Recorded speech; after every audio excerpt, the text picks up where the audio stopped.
Hello बच्चों, चलिए प्रश्न पढ़ते हैं। श्रेणी के n पदों का योग ज्ञात कीजिए।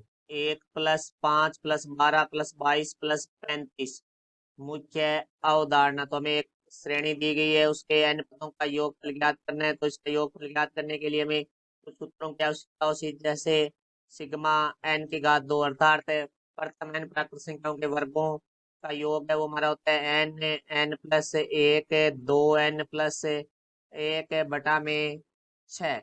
इसी तरह सिग्मा n अर्थात प्रथम n प्राकृत संख्याओं का योग, वो हमारा होता है n+1/2। यदि हमारी समांतर श्रेणी है तो उसके जो हमारे n पदों का योगफल है वो Sn बराबर होता है n/2 2a + n-1 जहाँ a है वो प्रथम पद है, d है वो हमारा सारवंत है। तो हम प्रश्न के बारे में बात करते हैं। तो देखो भाई, ये अभी तो ना तो गुणोत्तर श्रेणी है ना ही समांतर श्रेणी, क्योंकि ना तो इनका अंतर समान है और ना ही इनका सारानुपात। देखो इनका अंतर है वो आ रहा है हमारा 4, यहाँ इसका अंतर आ रहा है वो 7, यहाँ अंतर आ रहा है वो 10, यहाँ जो अंतर आ रहा है वो हमारा 13। परंतु इनका जो अंतर है वो एक समांतर श्रेणी में, क्योंकि 4 और 3 7, 7 और 3 10, 10 और 3 13। तो देखो भाई, इसका अंतर जब समांतर श्रेणी में तो हम क्या करते हैं, इस पद को ऐसे ले लेते हैं। एस बराबर 1 + 5 + 12 + 22 + 35। इस तरह से हमारा जो n-1 पद है वो Tn-1 हो जाएगा, प्लस n पद है वो हमारा Tn हो जाएगा। इसके नीचे हम s फिर से लिखते हैं, परंतु इस बार हम क्या करते हैं, जिस श्रेणी को है वो एक पद आगे से लिखना शुरू करते हैं। तो 1 + 5 + 12 + 22, इस तरह से ये चलती जाती है। और हमारे पास Tn-1 + Tn, क्योंकि एक पद ये भी आगे चला जाएगा। अब इस श्रेणी में हम इसका घटाव करते हैं। तो देखो भाई, घटाव करेंगे तो हमारे पास क्या आ जाएगा, ये माइनस हो जाएंगे, चिन्ह बदल जाएंगे, घटाएंगे तो सभी के सभी प्लस है वो माइनस के हो जाएंगे। तो ये देखो ऐसे ऐसे हमारा कट जाएगा, तो शून्य आ जाएगा बराबर है 1 + 4 + 7 + 10 + 13। इस तरह से ये चलती जाएगी श्रेणी हमारी। तो यहाँ से आ जाएगा Tn-1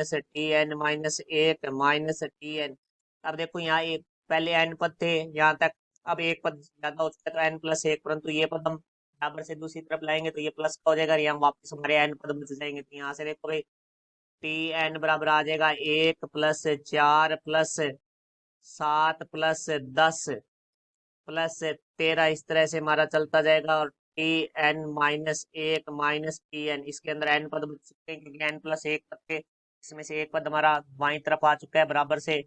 तो अब इसके अंदर हमारे n पद रह गए हैं। तो अब हम बात करते हैं, ये एक समांतर श्रेणी बन रही है। देखो 1 और 4 का जो अंतर है वो 3 होता है, इसी तरह 7 और 4 का अंतर है वो भी 3 होता है। तो यहाँ से देखो, जो प्रथम पद है ए है वो 1 होगा, डी है वो हमारा 4 - 1 बराबर 3 हो जाए, क्योंकि a2 - 1 होता है।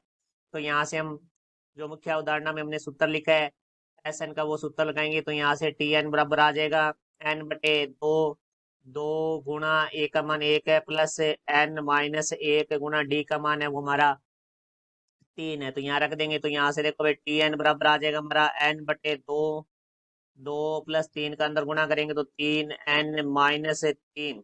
तो यहाँ से हमारे पास आ जाएगा Tn बराबर n/2, 3n - 1। तो यहाँ से हम n का अंदर गुणा कर देंगे तो हमारे पास आ जाएगा 1/2, 3n की घात 2 माइनस n। जो हमारा s होता है वो होता है सिग्मा Tn, क्योंकि जो सिग्मा है वो n पदों का योगफल है। तो अब देखो यहाँ से Tn का मान रख देंगे तो s बराबर आ जाएगा हमारे पास 1/2 एचर है तो बाहर आ जाएगा।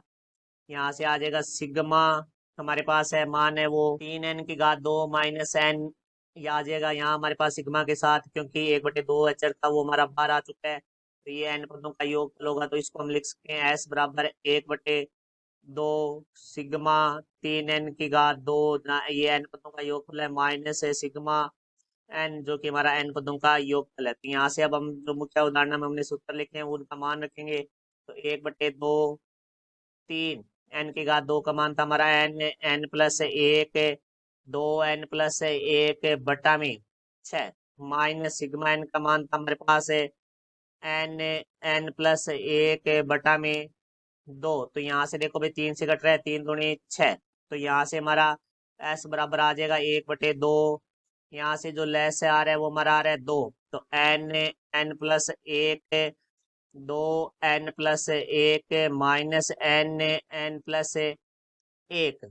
तो यहाँ से देखो भाई हमारा जो भी निष्ठ आ रहा है उसको भी निष्ठ लेंगे। 1/2 को 2 से गुणा करेंगे तो 4, तो 1/4 आ गया। यहाँ से हमारा n उभयनिष्ठ आ रहा है और n+1 उभयनिष्ठ आ रहा है, तो यहाँ से बच गया हमारे पास 2n+1। ये पूरा पद बाहर चला गया, तो यहाँ से -1। तो देखो भाई 1 से 1 हमारा कट जाएगा, तो हमारे पास आ जाएगा s बराबर 1/4 n+1 2n। तो 2 से ये कटेगा, 2 दूनी 4, तो s बराबर आ जाएगा हमारा n⁻2 n+1/2। ये हमारी श्रेणी के n पदों का योगफल होगा। ये हमारे प्रश्न का उत्तर हुआ। आशा करता हूँ समझाया होगा। धन्यवाद।